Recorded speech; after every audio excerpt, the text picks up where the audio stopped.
There it is. There it is. I saw a couple of comments that I wanted to jump to. Yeah, I saw one which was Hanzo Diamond. I recognize you from Twitter. You're very active. Thank you, my brother. Question: Why your duo feels like two friends just having fun time doing cast? Is it really something? It is refreshing. It is really something. It is really refreshing. Do you talk about it and how it works, or is it just pure chemistry? Both. Yeah, we talk about it. We've talked about it a lot. Yeah. Every time we cast, we end the cast and we do a feedback session for like 5 minutes after each cast. It's pretty common. And we'll have like meetings as well throughout the year. Yes. We it's very formal, but we talk for like 6 hours while I pace around the room. He specifically paces. Last time I was on a balcony, he was pacing around the balcony. We just throw out ideas. I mean, we've worked together for a long time now, so that helps being able to communicate with someone that clearly. And since we work, in my opinion, in the field of communicating, I think that it's like a positive feedback cycle. You know what I mean? So we try out new things and, just work on the cast, but otherwise we kind of just get along. Yes. I think in general. We live together and we used to. We used to live together. And we chose to continue living together. There was multiple points where we chose not to, but we chose to because it was fine. It was fun. Dishes aside, I think it was a pretty solid relationship between us. And the bathroom. And the fact that you could not kill a cockroach for your life. That was a good thing for me personally. But she was my protector. I would know that there was a cockroach in the kitchen anytime. I would just hear his footsteps, like just. Yeah, exactly. Yeah. And I would just get out there and. Yeah, actually, he would eat it afterwards. I would yes, I would eat it. But yeah, I mean, it is something that kind of comes naturally when we're off camera. We also still banter the same way. Yeah, for sure. And sometimes he WhatsApps me just to banter, which my girlfriend gets very pissed off about. She always asks me. She sees my WhatsApp. She goes, "Are you texting Richie?" And I go, "Yes." And it gets angry. It's Richie or Shane. Is the two ones where she gets angry. You gotta get her a cat. I'm telling you. Yeah, I don't think that's a solution. But yes, thanks for the question. What else do we have? Let's see. Oh, there was one point that I saw on the Reddit that I want to talk about. A lot of people are talking about how the best product was the player history bits. Cap even said this. Cap should not be sending us feedback from this Reddit forum. He knows he can talk to us. But some people asked, like, why were there only 4 player spotlights, and obviously why didn't we do 8? It's not because they knew Fnatic and Boom would be relegated. It's the idea was to do 8 pieces. Unfortunately, we had a couple of issues with some of the speed of the editing in the beginning of the season, so we didn't do them in time. But for next season, we are planning on doing actually 10 pieces because we have 2 pieces that carry on from this season and 8 more that we're doing, 1 for each team, 1 for each player. So we are planning on expanding that content piece and make sure that we have each player or each team having at least 1 representative to have that piece. So if you enjoyed them, don't worry, there will be more and hopefully better as well. We're also trying to recruit some outside editors. Let's see what that happens to get also some different styles so it's not all the same, right? For sure. Real quick, Tommy Panda says we need more team comms replays. In general, we didn't do any team comms. We didn't do any content with team comms this season. Big fan of other regions doing that. Yes, and I quite like the way that TI especially did them. The issue with that is that it is much more labor-intensive, tech-intensive than you might initially expect, especially because if those replays are off by 5 seconds, either the audio or the replay of Dota is off, like it makes it confusing, not even just entertaining, not bad, just confusing, which is not what we want to show at all, right? So that is something we're looking into for next tour, and hopefully keep your eyes peeled, and we'll be able to get some of those integrated into the broadcast. Yeah.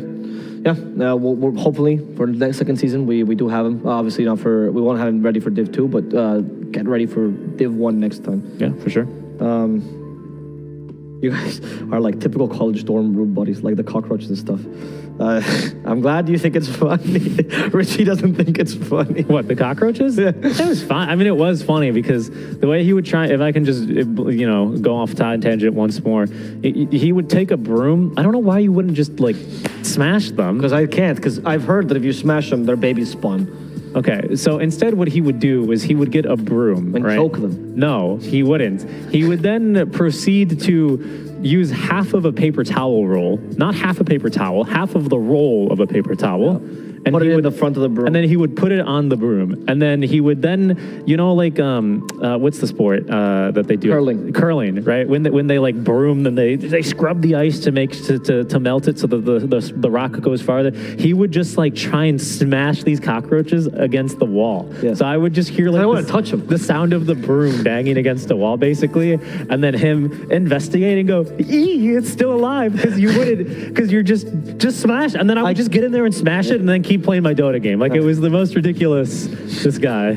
Okay, I'm just saying I don't want to touch the roach, right? I think that these animals are disgusting. Give me anything else, I'll eat it, but the roach is just not. Okay, so anyway. Okay. At least he tried. I can't get my girlfriend. I'm glad I'm being compared to his girlfriend. I can't get my girlfriend to do anything other than run away and refuse to enter the room. Blue sky brings tears. It's funny you mentioned that because that's what I do with my current girlfriend. Because she doesn't like it either, but she's stronger than me. So I close the door to her room. She can't come in. And then I leave her out with a roach. And then she has to deal with it. You know, good luck to her. Richie was not as nice and he was stronger. No. Real quick, I see a comment. I'm not sure what Tommy, best waifu. Sorry, I'm not a...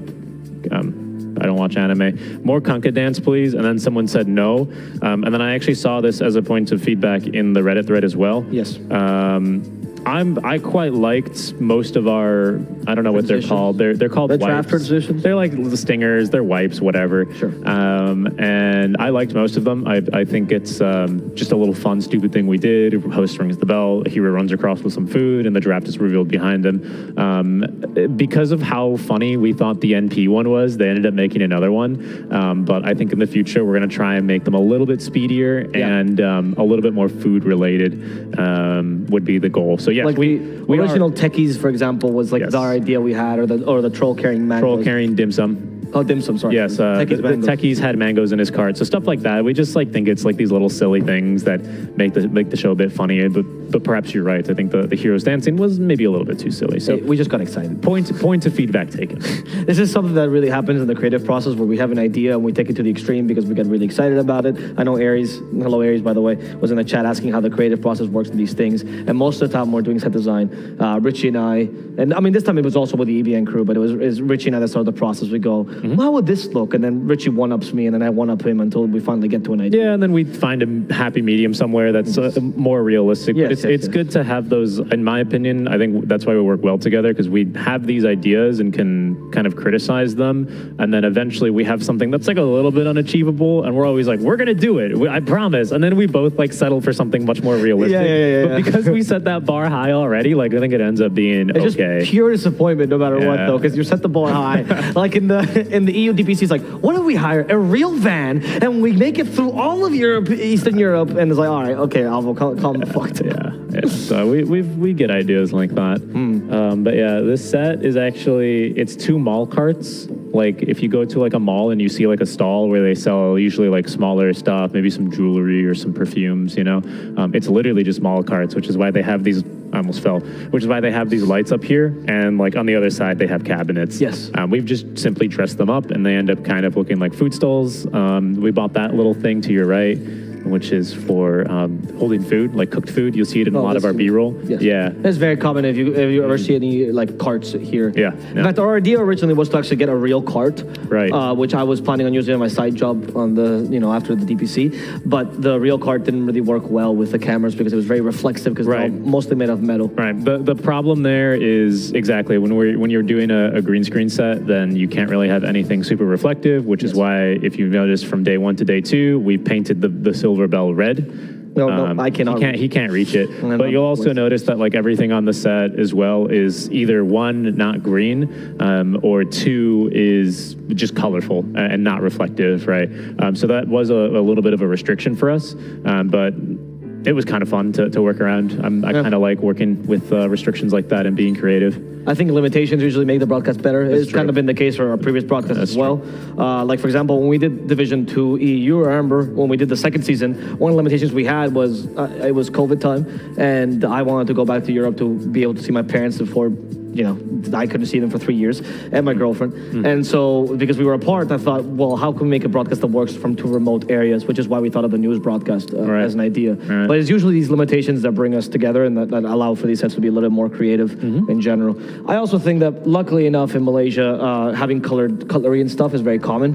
Yes. I don't know if other CA countries have it too, but it's very, very common. So, like many other things in Malaysia and also Singapore, and maybe the Philippines, I saw a lot of malls in that B-roll.